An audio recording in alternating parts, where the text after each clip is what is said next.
Want to say thank you to Southern California Edison because Southern California Edison is the sponsor of this and other webinars for us. We really appreciate the things that they do and make this come on and happen. We also have silver sponsors, Small Planet Supply, Minutair, and Earthbound Homes.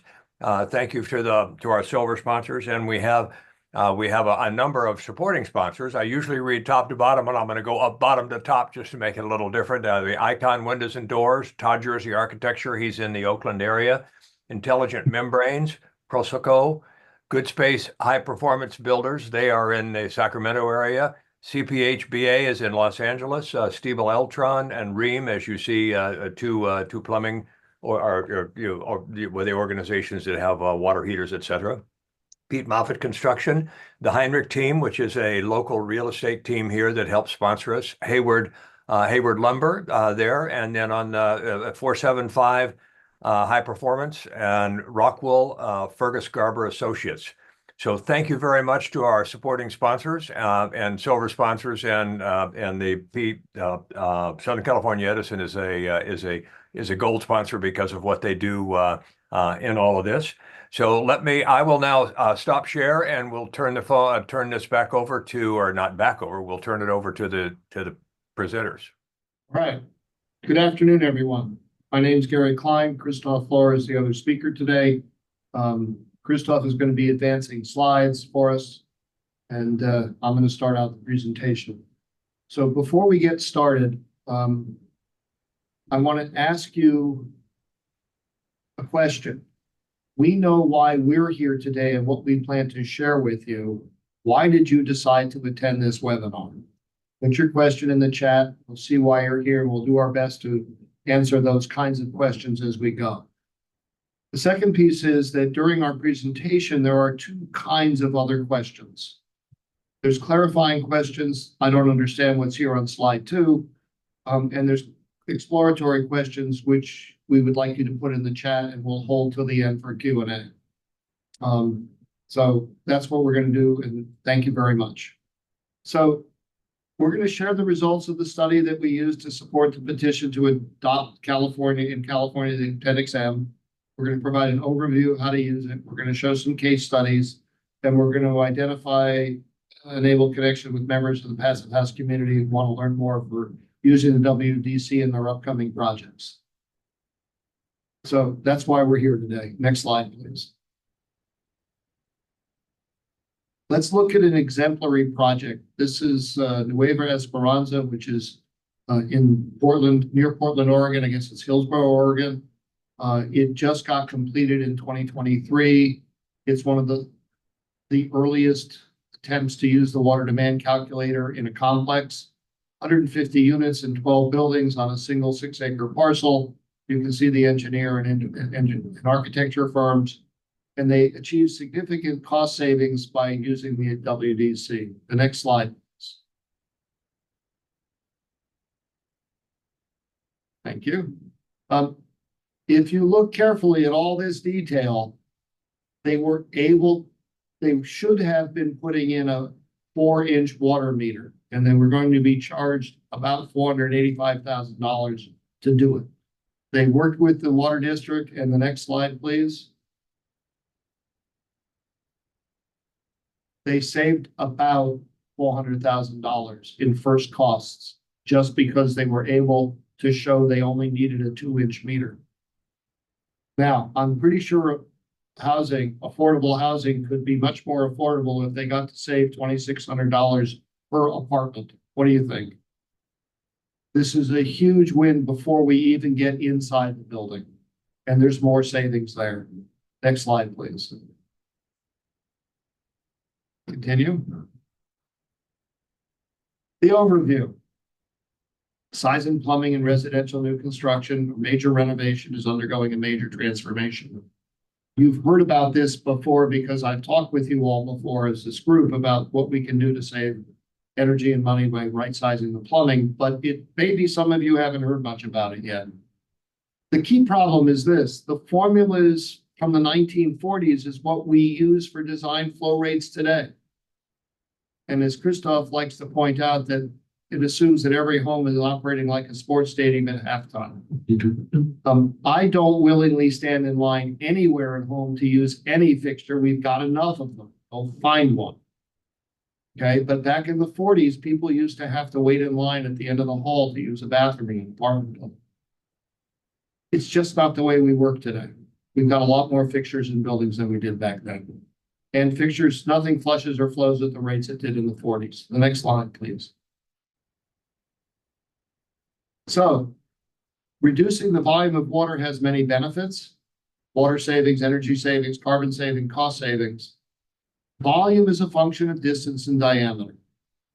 And for this group, architects are responsible for the distance between the mechanical room and the wet rooms. If we put fixtures all over the building and the water heater as far from them as physically possible, the plumbers have no choice but to connect stuff so it doesn't leak. The closer we put it together, the closer we put things near each other, the less distance we have. So we're going to talk not today about distance, but today we're going to talk about the diameter of the pipe. We can right size based on modern information about flow rates and probabilities of simultaneous use. Next slide, please. Here's a chart based on information that was published several years ago for another study. And if you look carefully at it, since just the 1980s, we've got a 50 to 75% reduction in flow rates and flush volumes. The probability of simultaneous use is much, much lower than previously assumed. Based on research we've done in lots of places, the most common condition for water flow at any given fixture in any given dwelling is 0. It's off most of the time. It's rarely used very much at all. Somewhere between an hour and 2 hours a day of total water use, time of water use in the residence. Next slide. So let's look at the water demand calculator. It is a calculator. It's a spreadsheet program available online. You can download it to your computer and use it. It works on all operating systems I'm aware of. There's even one still for the phone, if I remember right, Christoph, that we can use. Yep, although that one does need to be updated. It's on the version 1.4, so we're looking at hopefully in 2025 updating it to version 2.2, but it does still work in there. And for those that are really into doing this and are doing bigger buildings, there's a pro version coming out soon too, which means you can go more quickly through doing a bigger building. Okay, Christoph will talk about that a little later. So you can see there's a pull down tab for single and multi-family residences. You get to pick which one you're in. You enter the fixtures. You pick the fixtures in the second column. They're identified. You tell how many of each type you have. In the second to last column in white, you pick the flow rate that's for that particular fixture. In this example, we're using the maximum shown in the chart, but in California, for example, we know that our faucet flow rates legal are 1.2 for our lavatory faucets and 1.8 for the kitchen sinks and 1.75 or 8 for the shower heads. And we would put those in correctly. And then when we're done fitting them all in, we press run. And after we do that, it does some calculations and it gives us an answer in gallons per minute as shown on the right. Christoph, it gives us some other information on that table. Do you want to talk about those other rows on the right-hand side of the calculator? Certainly. So some of the other rows on there, it talks about a stagnation probability and method of computation, as you see then the total number of fixtures. So, and the Hunter's number. So the Hunter number and the total number of fixtures and calculation, that's based on that unit of probability that the Hunter's curve would assume there. The stagnation probability, that's a really important one. As you can see in this one, the probability is 1%. But especially as you get into larger buildings, that stagnation probability increases, and it can be a useful tool, especially in determining water management programs and flushing frequencies, perhaps if you're looking at certain like large multifamily, which multifamily construction that utilizes a central hot water system does fall under ASHRAE 188 and ASHRAE 514. So that can be a really helpful tool in determining some additional flushing requirements to minimize water age. Finally, that last last call out there, that is the method of computation. When the water demand calculator was created, it utilized Wistort's method as the calculation tool. But what ended up happening was, and what was recognized was that a modified version was needed for certain size buildings. And that also, at the time, was later swapped out for a convolution method in terms of especially the smaller twigs in a system, which were more likely to follow Hunter's curve. So it just tells you kind of where you are in those sort of three different types of calculations for the water demand calculator. And that's the macro that needs to be enabled in order to make it work. And all of that's automated. So you don't have to pick it, the calculator does, it knows what to do. I think one of the things that's really interesting from a probability point of view, the Hunter's number is about 4, and the number of fixtures in the building is about 400. Nobody would have guessed that only 4 are on at the simultaneous peak. And that's the key to what this is doing.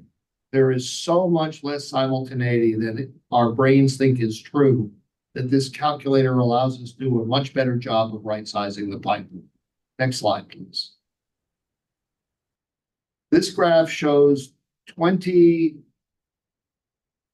I think this is 20 or 22, 20 buildings, maybe 22 buildings. Apartment buildings from various places around the country. The data will show up in a minute. The little black dots along the x-axis are the measured peak flow rates for these multifamily buildings, ranging in size from 8 to 384 apartments per building. The red line is the conversion in the Uniform Plumbing Code between water supply fixture units on the x-axis and gallons per minute on the y-axis. And you'll notice that the red line is really not very close to the black dots. Now let's zoom in on the green stuff on the left. We're looking at the first 300 fixture units in this graph. And the red line is still really far from the black dots, but now we can read the letters of which building it is. There's a mismatch between what the peaks that we measure are and the flow rates predicted by the plumbing code, and the pipe size is based on that prediction. And as stated here, it's 5 to 27 times larger than the observed peaks. Next slide, please. All right, now we got specific buildings. The 4 buildings on the right, the WSFU numbers, the red lollipops, if you will, are so far off the chart we didn't put them. Okay.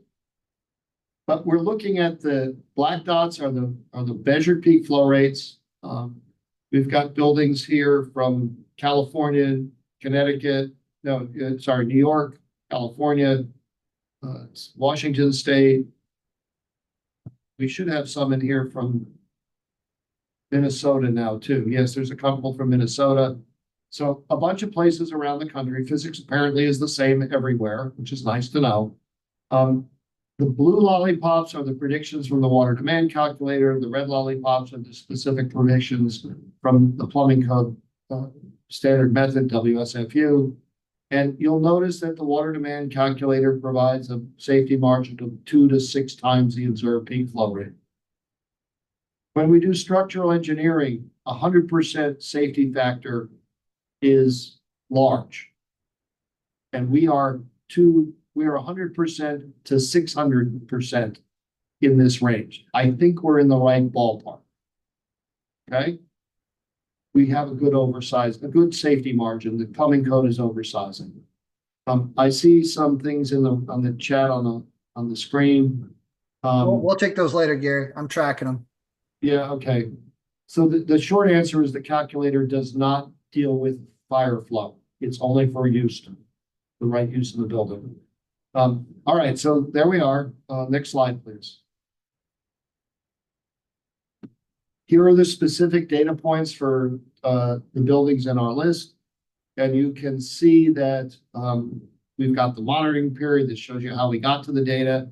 We can see the 2x and 6x in the column for the Appendix M method. And then the Appendix A is on the far right. All of this is done based on the way we would design buildings using either the plumbing code on its own or the plumbing code in addition to chapter, including Appendix M. Next, please. Here's the report. Take a picture, get the QR code while you're watching. This will take you to the report we use to convince the state of California that this was a good idea to include in the plumbing code. That adoption, take the next slide. We're going to switch here. The adoption took place this past year, and it took effect on July 1st of 2024. You can now use this to right-size plumbing in all residential occupancies that look like apartments or dwelling units. We don't do dormitories yet. We're working on that. Christoph will talk about what we're doing to look into the future a little later today. All right, it's all yours, dude. Excellent. Thank you, my friend Gary. So we're going to touch on a couple items here in terms of the benefits of right sizing. And that it'll be a partial answer to Cheryl's question, which we'll spend a little bit more time on, I think, at the end. And then just talking about the water demand calculator and codes and standards, and then other collaboration opportunities here. So as far as a summary of overall benefits of right sizing premise plumbing systems, again, instead of going with that 4-inch main, getting down to a 2-inch main, what are some of the benefits that occur from that? Well, right off the bat, you have construction cost savings, smaller pipe, less dollars, lower impact fees. You also have additional ongoing cost savings to occupants and homeowners because your water usage is going to go down and your energy usage is also going to go down. So you're going to have water and energy savings. You're also going to see an improvement in delivery of hot water. You're going to have a faster delivery time of hot water to the building occupants. As mentioned, you're going to have those water and embedded energy savings due to faster hot water delivery times as well. And then you're going to have additional energy savings due to decreased heat loss in the hot water distribution system. Obviously, energy and carbon are linked, and the amount of material it takes to create a pipe or other plumbing appurtenance is in terms of embedded carbon. Smaller pipes will reduce the embodied carbon. And you also have reductions in operational carbon due to those energy reductions. And finally, last but certainly not least, is the potential for improvements in public health and safety. A reduction in the risk of these systems because the water quality will likely improve due to lower water age, so a shorter dwell time in the premise plumbing system due to the smaller water age. And we can expand on that point if people really want us to dive into that as well. So let's visualize this a little bit. The QR code you see up there at the top right, that is actually a presentation done by my colleague, Randy Lohr, at the IAPMO conference in San Antonio just about a year or two ago. And in that great presentation, which was a full hour in and of itself on how to use the water demand calculator, he ran through this example of a 6-unit apartment complex. And what you can see here is in this composite table here, you see the first and second columns showing the Chapter 6 and Appendix A sizing from the UPC, which is in essence the California Plumbing Code, which is what Gary showed on his previous slides in terms of the Hunter's curve methodology. That last and third column there is discussing Appendix M, which is what was adopted in the state of California, the water demand calculator. And what you can see here is that node pipe node 1, and so each segment of pipe is numbered here. That first segment of pipe, the water service entrance for the 6-unit apartment complex, went from a 1.5 inch down to a 1 inch. So we already saw a 2 pipe size reduction on the 6-unit apartment complex. But then that pipe segment 12, which is the start of the hot water system, also saw a reduction, going from 1.25 inches down to 1 inch. And so you're going to see potential improvements in hot water delivery time, even with the recirculated system, and lowered heat loss, because larger pipe typically means more heat dissipation. Now, there's some exceptions to that based on insulation thickness requirements, but especially in areas that follow the International Energy Conservation Code, the pipe diameter up to 1.5 inches is that delineation mark between typically 1 inch or 1.5 inch thick insulation, depending on your water temperature, and a 1/2 inch thicker insulation for each type. So you would see some differences there in heat dissipation. But this presentation, again, if you want to take your phones out while I'm talking here and take that snapshot of that QR code, it'll take you to a free YouTube video that we have online as a resource.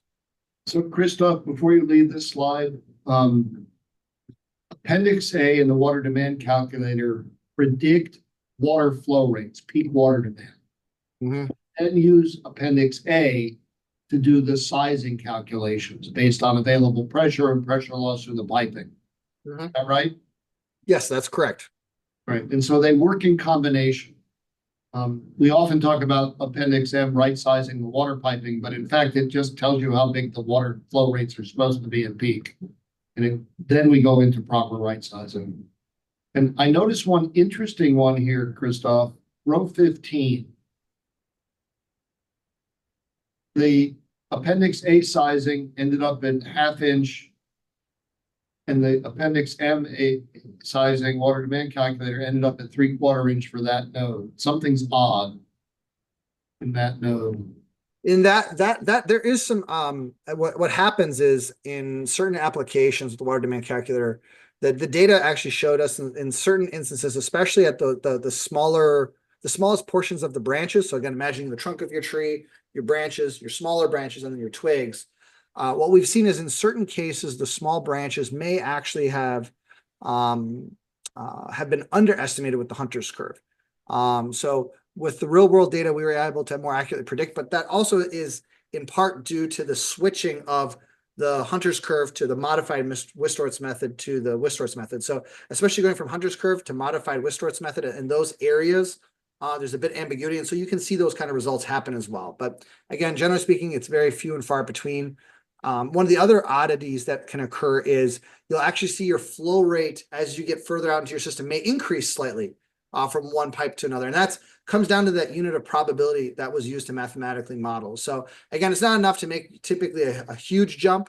But in this case, you'll see this every once in a while pop up. And so it did in this case as well. So that's why we call it right sizing. We're using the physics to tell us the right sizes, as opposed to, because it's been in code since 1940, we use that number. And so I think that it's a better way of looking at it. Sometimes the pipe needs to be a little bigger than we're used to, but we should just follow the science and use what it tells us. Life should be okay. It's all good. Thank you. No problem. Thanks, Gary. So again, touching on some of these benefits, first construction costs, Gary mentioned one before, almost 400,000. You're looking for a 4-story, 92-unit multifamily building. The estimated cost savings were in the range of 58 to 110,000.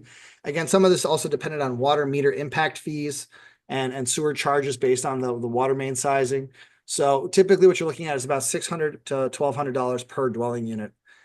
And that can be more than that, as Gary's case showed in that particular example at the start. Again, water and energy savings. Again, water savings typically ranges from 200 to 1,600 gallons per dwelling unit per year. And the natural gas savings range from 3 to 8 therms per dwelling unit. Again, larger pipe, larger surface area. That's just basic heat and mass transfer principles that will mean you have more heat dissipating to your space. So if you shrink down that pipe, you're going to have less heat dissipation. The water savings, if you want to think of it another way to try to put it in maybe a little bit of an easier to understand format, the average amount of savings that occurs every year in the water demand calculator is roughly about an outdoor hot tub's worth of water savings per year, just by improving that hot water delivery. And really, when you start looking at a few different studies out there, there was an AEA study that was recently done. IAPMO, we commissioned ARIP to do a report and study on a couple of prototype buildings. And TRC and Frontier Energy in some of their reports for the California Energy Commission also did some reports, and all of the reports basically find somewhere in this range of roughly 200, like I said, to 1,600 gallons per year per unit. Now, what's interesting is that in the report that we asked ARIP to do for us, we ended up having to make some assumptions about usage, and one of them was the kitchen sink. And so one of the questions that is going to start and needs further exploration is, well, the shower, you're going to make the assumption probably, if you have 2 people living in a dwelling, one person's going to use the shower, they'll get ready, and then somebody else will go right after them. Maybe they came back from the gym or whatnot.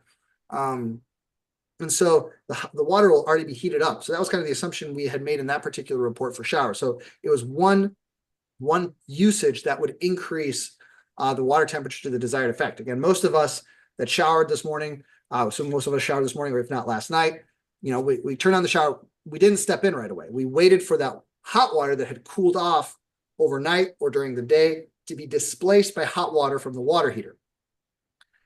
So at the kitchen sink, that may or may not be the case, although typically when we're washing dishes, it's better to actually use hotter temperature water because hot water, hotter temperature water with a higher pressure and a higher flow rate, higher amount of volume, that typically helps move proteins off of plates. It's actually the same principle we use when designing central sterile processing departments in healthcare facilities. The sterilizers work very much like the same way in terms of trying to get hotter temperature water. And so in a home where somebody's maybe working from home, they may see more hot water usage in those cases as they're waiting for hot water to get to their sink. If they're, if they had eggs for breakfast, or if they had some chicken that they had cooked up later in the day to try to clear that off of a plate, let's say. So again, it depends. And that's where there's some questions. So there's some potential here.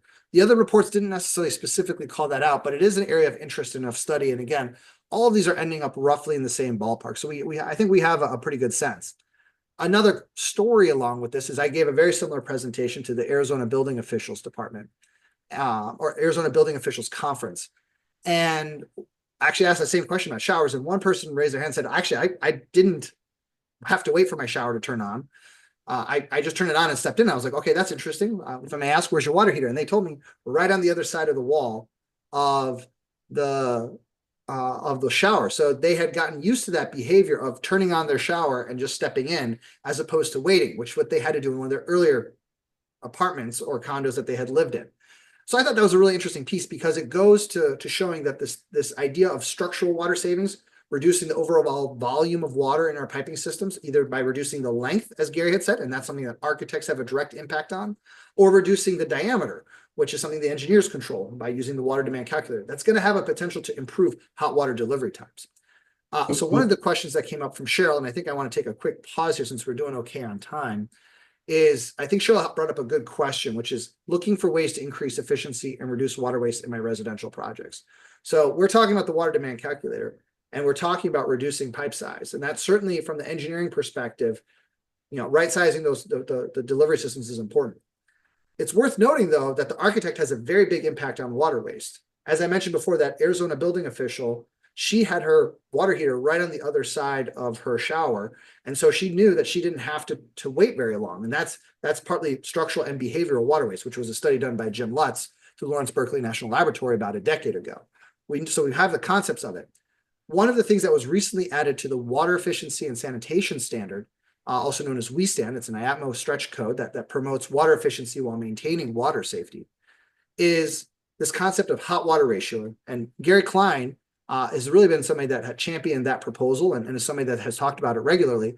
And what that attempts to do is to shrink down the total distribution lengths of the hot water system by making sure the plumbing fixtures are closer together. And in the WESTAN, the goal is to have, if you were to draw a square around the hot water system, that floor area compared to the rectangle that you draw around the whole area of the home or multifamily unit or whatever residential occupancy you have, that's no more than 60%. And that was sort of the first initial goal, to trying to encourage architects to think about the length of piping systems, because that does have a direct impact on structural and behavioral water savings. Gary, anything you want to add on that point? I just think this was a good stopping point to especially answer Cheryl's really good question. And I think that's one that would be useful to her and others. Thank you. So yeah, the architectural compactness idea, that ratio came up based on a project I led that was funded by the California Energy Commission in the late 2015, 2017 timeframe. And what we found is that if you can shrink the distance between the water heater and the wet rooms themselves, you reduce the amount of physical length of plumbing you need to connect A to B. That's a huge win. Okay, then you have to think about the location of the piping to deliver hot water to the fixtures. It's not just spread it out and hope it gets there without leaking. We want to be intentional. We want to structure the plumbing. And so, as one of the things in the chat from Rebecca says, that we need to require demand circulators. Step one, bring things closer together. If you are lucky with your design or intentional enough, you might get the water heater close enough to serve all of the fixtures with less than 15 feet of pipe total from the water heater to the furthest fixture. We've seen one building with less than 10 in California. I don't need a circulator if I'm under 10 feet.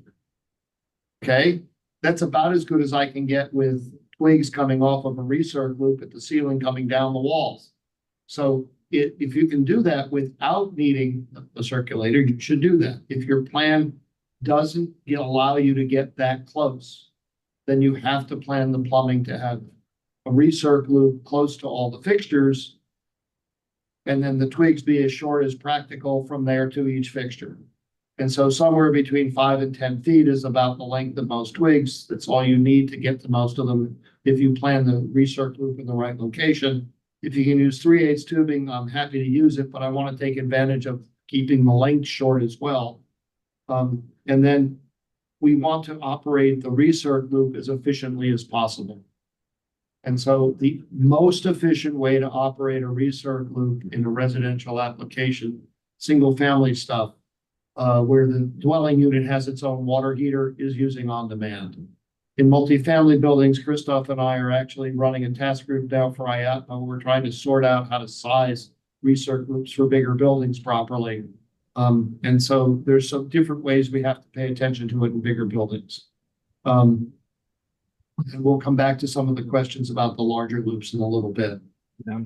So the key is that we want to minimize distance. That's one of the biggest things we can do. Jay, we might want to do another talk for this group sometime next year about pressure loss in pipe and fittings, and a bit more on how to pay attention to the length and the volume of the pipe. We'll keep moving for today. When do you want to take Steve's question? We have We'll about take it a little bit 25 minutes remaining, just to give you a heads up. Thank you very much, Carrie. Why don't we keep going? We're looking at the chat, and we'll come back to this issue of long loops. Sounds good. So again, the carbon savings opportunity, that's in conjunction with water and energy, and especially as that relationship between carbon and embodied carbon and operational carbon, found a number of carbon savings with the water demand calculator. So again, for embodied carbon, somewhere in the range of 33 to 49% in single family unit entrances alone, and booster pump savings in high-rise apartment found carbon savings between 73 and 84%.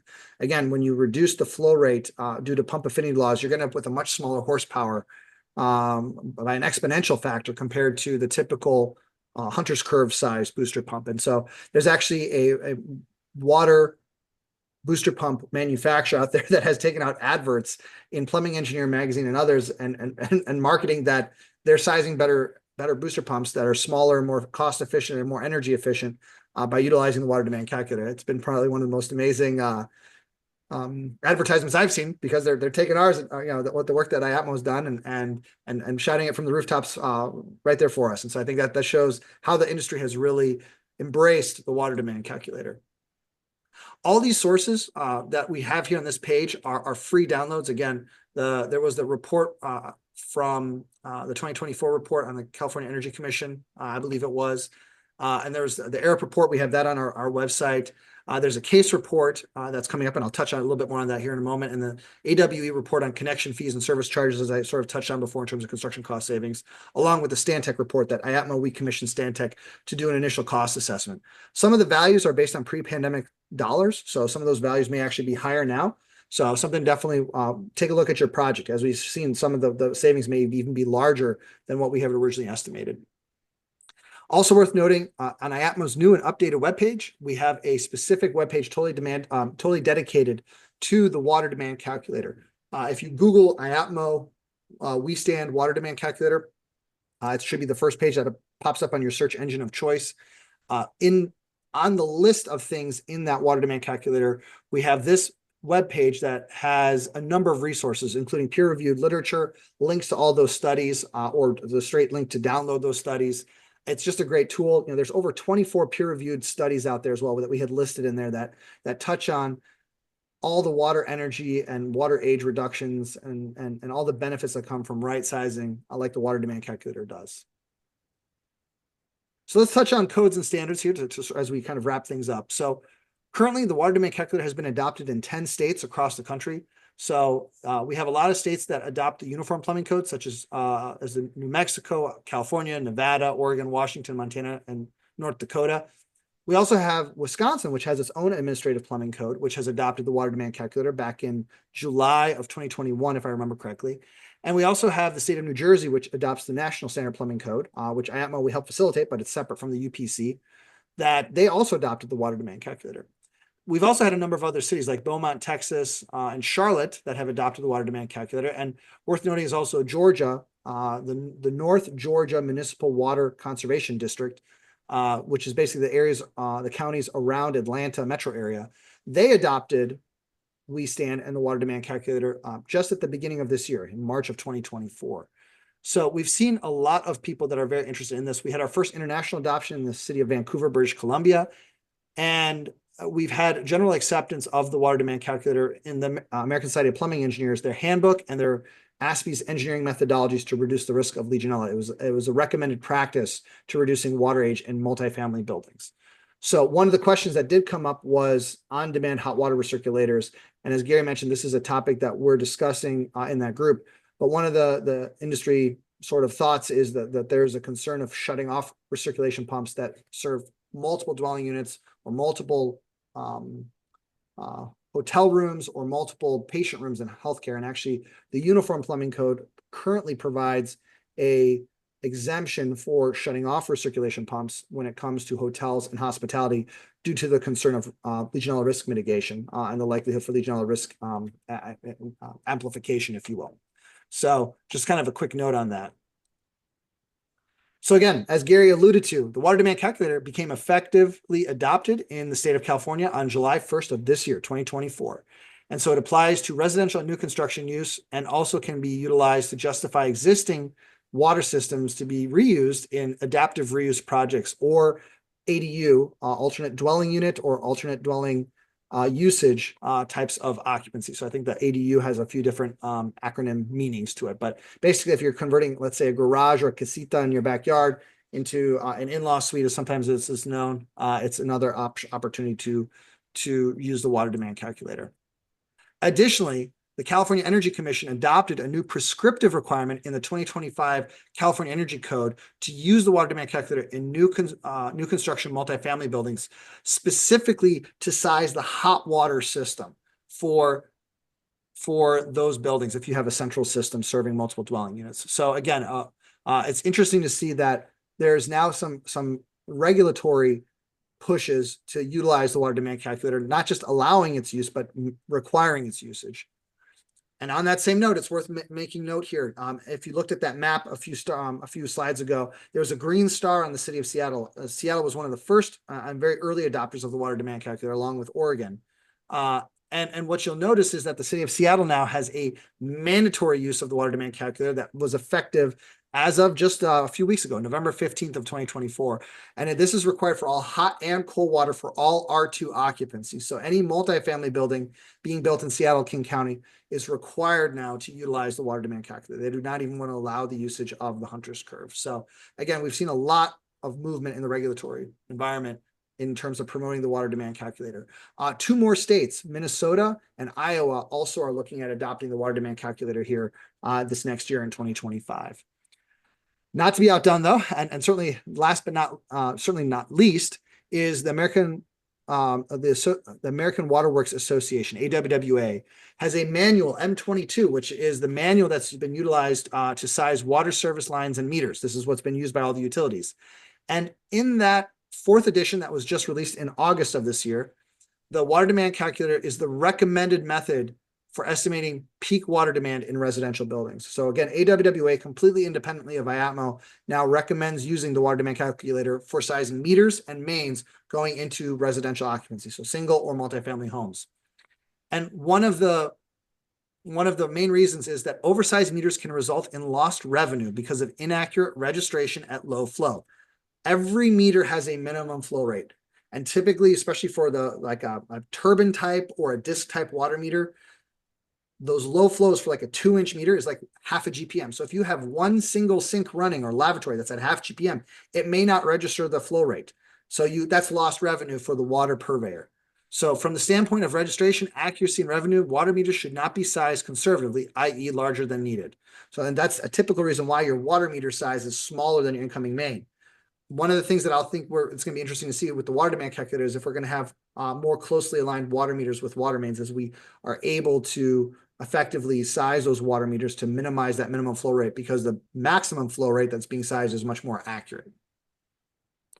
This particular image here at the Water Research Foundation study actually did a full study about this.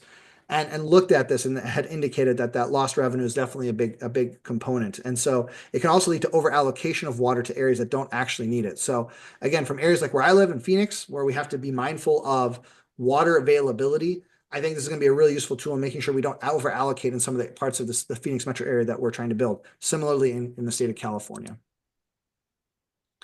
So to wrap things up, we're not done yet with our work. So even though we figured out residential occupancies, we're now working on other types of buildings because we know other buildings also don't work like sports stadiums. A large part of my experience as a mechanical engineer that focused on plumbing systems was the healthcare environment. I did a lot of healthcare, a lot of laboratories, and quite a few number of hotels and other building types that are on the commercial spectrum. I can tell you most of those buildings did not have water systems that worked like a sports stadium at halftime. Just like Gary's point, if you go into most buildings, there's not a line in many of these buildings that are like a sports stadium at halftime. Most of the time you go in the bathroom and there's available places to relieve yourself. So it's really vital for us to get data for these other buildings to have the same impact, especially on critical buildings like hotels and healthcare. If we can right size there's a potential public health and safety improvement opportunity there as well. So currently we are working on a new version of the water demand calculator, or I should say an expanded version of the water demand calculator. And we are in process of collecting data from a number of other commercial buildings. So far what we need is your help if you're interested in helping us find buildings. So we're looking at hospitals, schools, retail spaces, hotels, any number of types of buildings out there. We're very interested in looking at collaborating, and all of the data is going to be going into a database with every building being anonymized. Again, we just need to know what type of building it is. And we have sensors that we can loan out or even work with to install. We have volunteers and vendors all across the country that we're working with. And what we'll do with these sensors, they're all non-intrusive. Some of them are able to be located on the water meter via Velcro strap. Others may have to just remove some insulation, but it will go right on top of the pipe, an ultrasonic type. And we're typically monitoring for 3 to 4 weeks, and we're logging our intervals of less than 60 seconds. That's vital for us to get the accuracy we need to right size. Once we get a number and type of fixtures served from the point of measurement, and the occupancy rate for like a hotel is very helpful, we can then look at creating different water demand calculators. So right now we're working on a general commercial calculator, but if we can get 140 hotels or 140 offices and 140 schools, we can start segmenting out, because our working theory right now is that each building type is going to have its own sort of behavioral pattern, if you will. And so we're very excited. We've made a lot of progress this last year. This last year saw a real upswing in how much data we were able to get. And 2025 is looking to be very promising too, but obviously we have a long ways to go to get 140 of each building type. So would very much welcome your help. And we can keep everything anonymous. We've worked with some of the projects I can't even tell you about because we have NDAs, but we also have other ones that are freely wanting to showcase their sustainability benefits. And so we typically acknowledge those folks every year at our Water Demand Calculator Summit, which just occurred at the beginning of November. So it's a great opportunity to get CEUs in a different way, but also to get recognized as an industry collaborator on this groundbreaking research. So Christoph, go back one slide, please. No, the one with the list.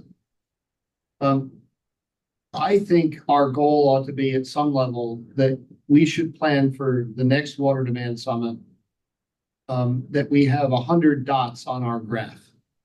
We have 22 now. We have a year. I want 100 dots on the graph. I don't care what the building type is. We have 20-something apartment buildings. I think we need to get more apartment buildings that have been designed using the water demand calculator on the list, so we can see what we measure compared to what we predicted, right? Again, same thing. We want to get a lot of information out there. We want to get different types of buildings. In the chat, I see that we're looking at, yes, we are looking at mixed-use buildings, residential and retail, for example. That's a very typical occupancy, and there's going to be more of them.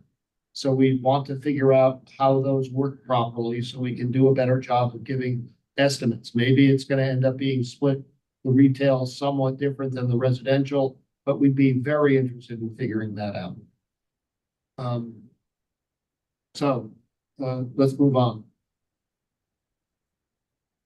Sounds good. Well, I saw some good questions coming in which we can touch on, but when it comes to passive house and architecture and looking at it, again, recommend to your plumbing designers, engineers that you want to see the water demand calculator used on that project.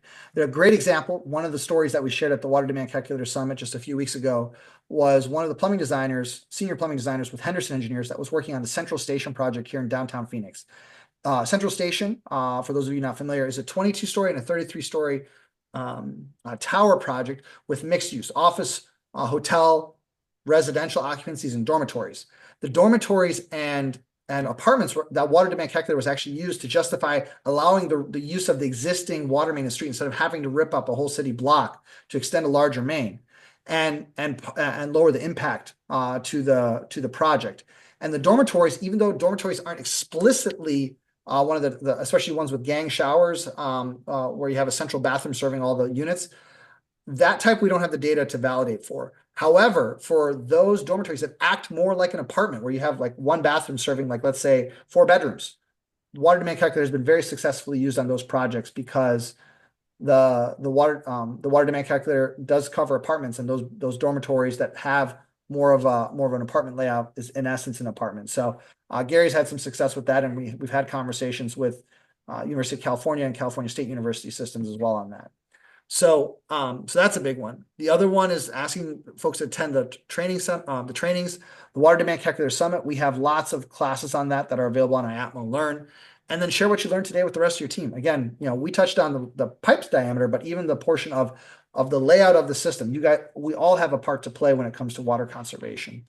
So with that, I think, Gary, we want to switch to a couple of the questions. And one that I saw that came in was, again, Cheryl said, how do we get involved with the data gathering? I can ask my kids' school district. So what I would encourage you all to do is take a look at that link I just sent. That's to our innovation task groups that IAPMO that we manage. We currently have 2 task groups that are ongoing. They typically lead to manuals that we create, but we have one for the water demand calculator. Would recommend that you sign up for that one, and then feel free to email me. And we can get you in touch. We're always looking for folks, while you're signing up, we can get those conversations going and look at and finding ways. We are getting data on schools, which is very exciting. And honestly, the opportunity to promote public health and safety in schools too for the kids is definitely a really energizing way to get and really encouraging way to get involved in this. Tyson was asking the only buildings that were designed with the water demand calculator for the multifamily. No, actually, if you have even an existing apartment, a multifamily that was not designed with the water demand calculator, we would be interested in that data too. Honestly, the either way works. We're especially like the water demand calculator data, but the normal apartments would also provide us the same data points as needed before. And Ryan Gazal asked, any interest in mixed use buildings, residential, retail? Most certainly, especially the retail side. If there's a sub-meter, that's great. I would assume that there was. Our non-intrusive sensors are very easy to install. Again, just goes on a Velcro strap. And we can start tracking what that peak flow rates are in those retail spaces and compare it to the residential side. And honestly, getting both sets of data, we are anticipating, even though we'll get retail data that's separate from multifamily, let's say, when we overlap that data profile, we actually may find even more right-sizing opportunities because our sense is that the multifamily peak hours are going to be different from the retail peak hours. So we might even find more opportunities rather than just adding those numbers, that we actually might find some lack of overlap there, which may allow some right-sizing, better right-sizing for those buildings. So yes to all those questions. All right, so I see at the bottom, are there preferred geographical areas? No, at the moment, we don't think indoor plumbing matters where it is. Splash pads, car washes, sure, we're looking at everything. Look, we need data in order to get the science figured out. We know that we're overestimating peak flow rates in virtually every occupancy. So, just work our way through the list. Hey, Gary, Rebecca had a question up above that looks like we skipped. I'm putting thumbs up to make sure that we attach them. I'm going to come back to them in a second. Okay, sounds good. And then can we use the WDC for addition project where the plan checkers want WSFU calculations? They are not, you are now able to go into the plan checker and say, I'm using the water demand calculator. It's allowed by state law as of July of this year. Please let us look at it. If you've got questions, call IAPMO. I mean, we can help with this. Yes. It's new to everybody. And it's like, no, the plan checkers don't know any more about it than most of this room does. So let's just go back and assume it's possible and just say, we understand it's new. Let's work together to come up with an answer. Let's see what it looks like. And show them both. It only takes a few minutes to run the calculations. It's not hard for simple buildings. It's easy to do. I want to go back up to questions that were earlier. Steve Mann put in a question about, does the calculator or code have information to encourage 3/8 piping? No, not yet. It's a different question. The water demand calculator is looking at simultaneity of use between two or more twigs. The question of the right sizing of the twig is a question of what's the flow rate that it's attached to. And the physics say that if you have 3/8 tubing and you need 3 gallons a minute, it's 10 feet per second. The plumbing code doesn't like feet per second above 8. So in general, we would say at 3 gallons a minute, you shouldn't use 3/8 tubing. I've even seen a project in California, Steve, that got approved for use that's at 1/4-inch tubing. It's in the Salinas area, and that's pretty amazing that they got an approval for 1/4-inch tubing, but no flow rate in the building was greater than 1.5 gallons a minute, and the physics allowed it to work properly. So it's a right sizing that needs to be done based on physics, not by what you think might be the fixture flow rate. If you know it, you can design for it. Gary, but do it's you know not offhand, income. does the water efficiency and sanitation standard we stand allow for 3/8 inch diameter piping? I don't remember offhand. I don't think we fought that battle with Wheatstand. It's too much UPC, and we've just decided not to go there. Gotcha.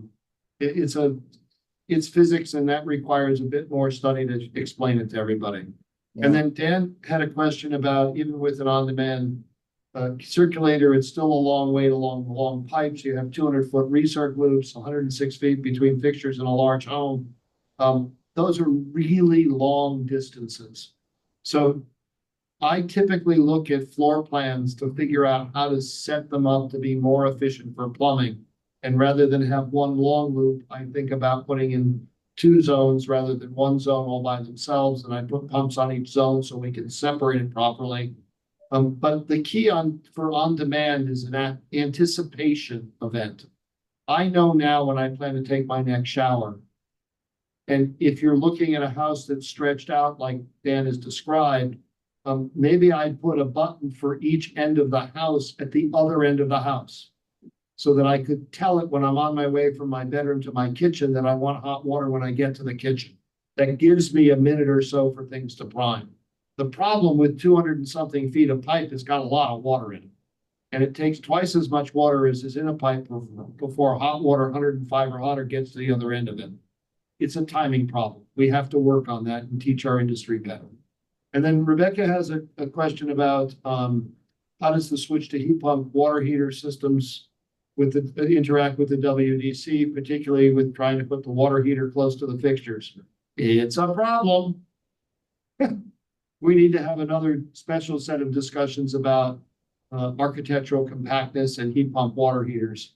We have to make sure that heat pump water heaters have enough of the right air for them to work properly, and we separately have to have enough place to put the exhaust air so we don't over chill a space. Now, it's worth saying, Gary, that one of the pieces with the water demand calculator in terms of heat pump water heater sizing is that there's actually a benefit of using the water demand calculator over the Hunter's curve method when it comes to sizing the heat pump water heater systems, because the heat pump water heater systems don't do too well with that oversizing and large swings. So the water demand calculator can actually help not only allow for that heat pump water heater system, especially if it's a central system serving multiple units, to operate a bit more efficiently, but it also allows for a right sizing of that system that doesn't make it as expensive as the Hunter's curve method does. So there's a few benefits there. One cautionary note is that the plumbing science right now is noting that the use of heat pump water heaters in multifamily does likely lead to an increase of waterborne pathogen concerns. And so making sure to have a water management program when utilizing that system is a vital step. So again, there's always this give and take. There's always these second and third order effects of decisions we make in terms of design. And so just making sure that we take a comprehensive approach, especially if you're lowering water temperatures to waterborne pathogen growth levels, especially around 100 degrees Fahrenheit, is definitely an area that needs to be mindful. In a single family home, that risk seems to be thought of as low to not much. But especially in a large unit where you have a one central system serving multiple units, it is an area of concern, which does fall under any type of water heater would fall under ASHRAE 188 and 514 in that instance. So just worth noting there.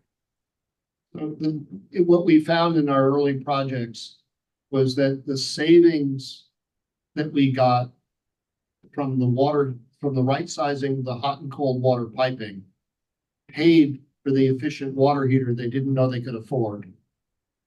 Right? Because we're talking of, several $100s per apartment in that number. And so that pays for a lot of water heater, if you will. What we found in the right sizing of the water heater in the project was that the way they had sized the water heater for this 35-unit apartment building was they got a number from the plumbing code that says they needed 50 gallons a minute for 35 apartments. And so they sized the water heater to provide 50 gallons a minute at peak for an hour or two. Well, that's a huge water heater. We came back with the water demand calculator at 15 gallons a minute. We cut the size of the water heating system by a factor of 4. Just doing that. And that was still too big, but it was way closer to not being too big or bigger than the original one was. So we saved a bunch of money there as well. And so we are always concerned about increasing stored volume of water in a building. We have to pay attention to this question. Christoph and I spend a lot of time chatting together about water quality and public health and safety and efficiency of things. And the key answer is reduce the volume in all ways possible. Your plumbing system is better off for the trouble. Yeah. Well, thank you all. I think we've got just about the end of the hour and we've answered all the questions. Yes. I would encourage, this is Jay, I would encourage that you've got Gary Klein and the Gary Klein Associates and Christoph's contact information there. And the reason I would bring that up is multiple years ago, Gary, when I connected you with an organization that had a large commercial building they were looking at to do the water demand calculation, which is really smart. You noted that on the multiple floors where they had the men's and women's bathrooms above one another.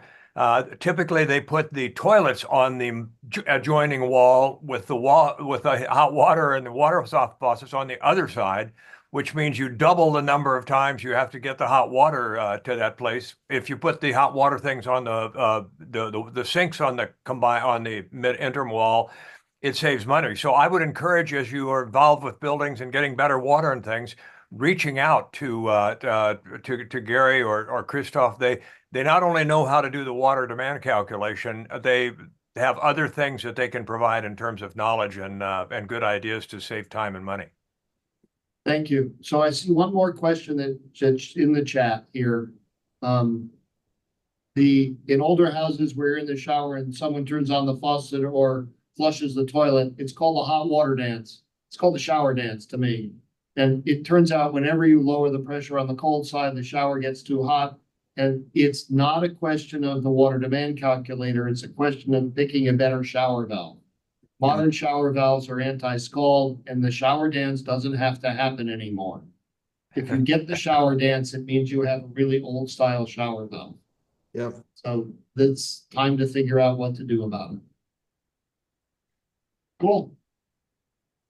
Okay, Christoph, if you would drop the unshare, I can put up a couple of closing slides here. Sure.